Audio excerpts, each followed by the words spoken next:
Hello, I'm Daniel.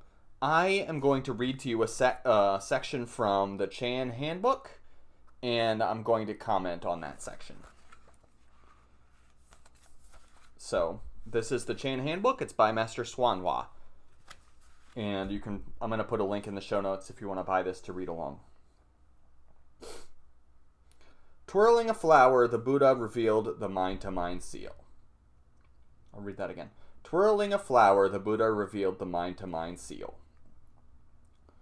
Shakyamuni Buddha initiated Chan investigation when he held aloft a flower in the Vulture Peak Assembly to indicate the transmission of the subtle and wonderful mind seal Dharma door.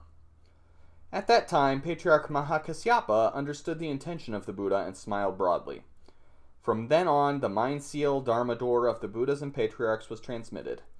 Actually, Patriarch Mahakasyapa was already over 100 years old, and because he vigorously practiced asceticism, he normally would not have smiled.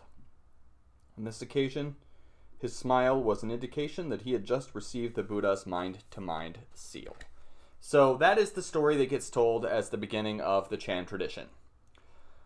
The story, and I'm going to tell you my own version actually. I've never heard that before, that Mahakasyapa was not a happy, pleasant person and he didn't smile. But apparently he wasn't a happy, pleasant person, and that makes it more significant that he smiled. But I'm going to tell you my version of the story now.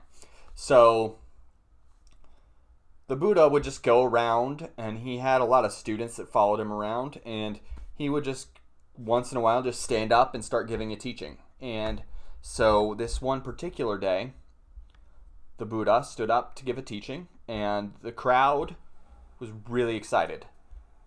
They thought they were going to get this great, profound teaching. They were really excited. They were thinking, what's he going to teach now? Is it going to be like this other teaching? Is it going to make some of us enlightened right here on the spot? And they were all very excited.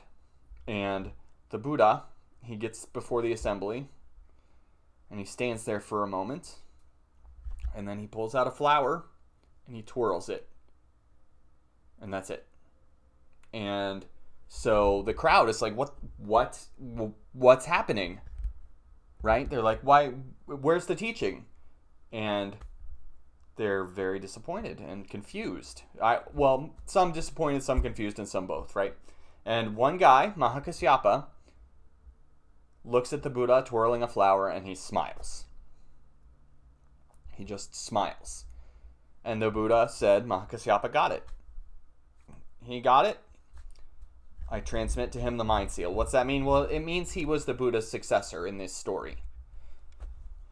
And historians debate whether or not the Buddha had a successor, but in this story, he's the Buddha's successor. So the Buddha is the beginning of the Chan tradition, and then next is Mahakasyapa. And then Mahakasyapa had a student named Ananda, and Ananda had a student on down, okay? So Mahakasyapa is called the first patriarch. I don't really like the word patriarch, but that's the word that's used. And so what's with the smile, right? That seems like a nonsensical story, right? So what's happening here is this. Everyone else is bringing their baggage. They've got expectations, or they've got, mainly expectations, but they've got a desire to hear a great teaching. They're really holding on to their either other talks they've heard, or they're holding on to their expectations or their wishes for a great teaching. So, and then after that, they're holding on to their disappointment and confusion, right?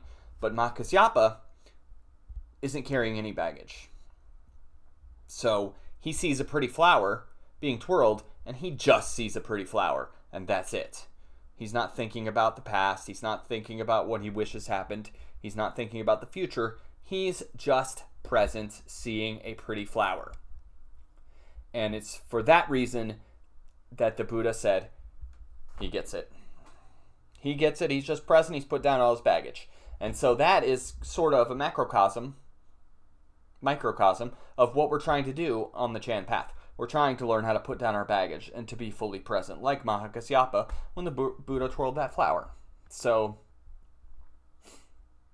that's all I've got for right now. So that was, again, the verse from the Chan Handbook called Twirling a Flower, the Buddha revealed the mind-to-mind seal. So thank you for taking the time to watch this video.